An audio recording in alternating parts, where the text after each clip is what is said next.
നവരാത്രി ആഘോഷ നിറവിൽ തിരുവനന്തപുരം കരിക്കകം ദേവീക്ഷേത്രം വിശേഷാൽ ചടങ്ങുകളുടെയും ആഘോഷ പരിപാടികളുടെയും ഭാഗമാകാൻ ദൂരസ്ഥലങ്ങളിൽ നിന്നടക്കം നിരവധി ഭക്തരാണ് ദിവസവും ക്ഷേത്രസന്നിധിയിലേക്ക് എത്തുന്നത്. സത്യത്തിന് സാക്ഷിയായ ക്ഷേത്രം എന്നറിയപ്പെടുന്ന കരിക്കകം ദേവി ക്ഷേത്രത്തിൽ നവരാത്രിയോടനുബന്ധിച്ച അതിവിപുലമായ ചടങ്ങുകളാണ് ഒരുക്കിയിരിക്കുന്നത്. ഈ മാസം 22-ന് തുടങ്ങിയ പരിപാടി ഒക്ടോബർ 2 വരെ നീണ്ടു നിൽക്കും. നിരവധി ഭക്തജനങ്ങളാണ് ദേവിയുടെ അനുഗ്രഹത്തിനു വേണ്ടി ഈ ക്ഷേത്രത്തിൽ എത്തിച്ചേർന്നിട്ടുള്ളത്. സത്യത്തിന് സാക്ഷിയായ ക്ഷേത്രം എന്ന പേരിൽ പ്രശസ്തമായ കരിക്കകത്തേക്ക് ദിനംപ്രതി ആയിരക്കണക്കിന് ഭക്തരാണ് എത്തുന്നത്. അഭിഷ്ടവരദായിനിയായ അമ്മയെ കൺകുളിർക്കെ കാണാൻ വിപുലമായ സൗകര്യങ്ങളും ഒരുക്കിയിട്ടുണ്ട്. നവരാത്രി സംഗീതോത്സവവും വിവിധ കലാപരിപാടികളും ആസ്വാദകർ നിറഞ്ഞ മനസ്സോടെ സ്വീകരിച്ചു കഴിഞ്ഞു. കരിക്കകം ചാമുണ്ഡി ക്ഷേത്രത്തിലെ നവരാത്രി മഹോത്സവം വളരെ അതിവിപുലമായ പരിപാടികളോടുകൂടി 22-ാം തീയതി ആരംഭിച്ചു. അന്ന് രാവിലെ ക്ഷേത്രതന്ത്രി പുലിയന്നൂർ മന നാരായണൻ അഞ്ജൻ നമ്പൂതിരിപ്പാടിൻ്റെ നേതൃത്വത്തിൽ കളഭാഭിഷേകം നടന്നു.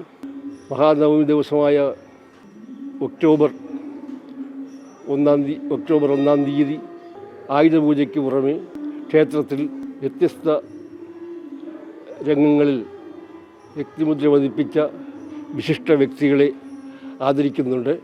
വിദ്യാരംഭത്തിന് ആവശ്യമായ എല്ലാ ക്രമീകരണങ്ങളും ട്രസ്റ്റിന്റെ ഭാഗത്തുനിന്നും ഏർപ്പെടുത്തിയിട്ടുണ്ട്. ശാന്തസ്വരൂപത്തിലും ഉഗ്രരൂപിണിയായും വാണരുളുന്ന ദേവിക്ക് മുന്നിൽ ദിവസവും പ്രത്യേക ചടങ്ങുകളും പൂജകളുമുണ്ട്. വ്യത്യസ്തമായ പൂജാ പരിപാടികളും നടക്കുന്നു. പൂജാ കാര്യങ്ങളുമുണ്ട്. ഈ തിങ്കളാഴ്ച പൂജ വെച്ച് 2 ദിവസം പൂജ, ആയുധ പൂജയും പുസ്തക പൂജയും കഴിഞ്ഞ് ഒക്ടോബർ 2-ാം തീയതി വ്യാഴാഴ്ച വിദ്യാരംഭത്തോടുകൂടി പരിസമാപ്തിക്കും. ആഘോഷ പരിപാടിയോടനുബന്ധിച്ച് വിവിധ മേഖലകളിൽ വ്യക്തിമുദ്ര പതിപ്പിച്ച വ്യക്തികൾക്ക് ആദരവും ഒരുക്കിയിട്ടുണ്ട്. ആയുധ പൂജ, ഹരിശ്രീ കുറിക്കൽ തുടങ്ങിയ ചടങ്ങുകൾക്കുള്ള ഒരുക്കങ്ങൾ പൂർത്തിയായി കഴിഞ്ഞു. കുരുന്നുകൾക്ക് അക്ഷരമധുരം പകരാൻ നിരവധി പ്രഗത്ഭരാണ് എത്തുന്നത്. നവരാത്രി 9 ദിവസത്തെ ഉത്സവത്തിനുള്ള തുടക്കങ്ങളിലൂടെ കുറിച്ചു കഴിഞ്ഞു. നമുക്ക് വിദ്യാരംഭമാണ് മുഖ്യമായിട്ടുള്ള ചടങ്ങ് ഉള്ളത്. അപ്പോൾ അങ്ങനെ വളരെ പ്രഗത്ഭമായിട്ട് നടക്കുന്ന 9 ദിവസത്തെ പൂജകളും കാര്യമായിട്ട് നടക്കുന്ന ഒരു ക്ഷേത്രമാണിത്.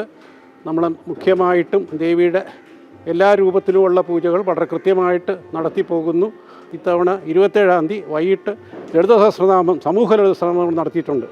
അങ്ങനെ വളരെ നന്നായിട്ട് ഭംഗിയായിട്ട് എല്ലാ കൊല്ലവും ഗംഭീരമായിട്ട് നവരാത്രി ഉത്സവം നടത്തുന്നു. ഇക്കൊല്ലവും അതിലും വിപുലമായിട്ട് നടക്കുമെന്ന് പ്രതീക്ഷിച്ച് കൊണ്ടിരിക്കുന്നു. നവരാത്രിക്കായി അണിഞ്ഞൊരുങ്ങിയ ക്ഷേത്രവും പരിസരവും ഭക്തിയോടൊപ്പം കലാസംഗീത സപരീസ്യാലും മുഖരിതമാണ്. അമ്മയെ കൺകുളിർക്കെ കണ്ട് മനം നിറഞ്ഞാണ് ഭക്തർ മടങ്ങുന്നത്. ജനം, തിരുവനന്തപുരം.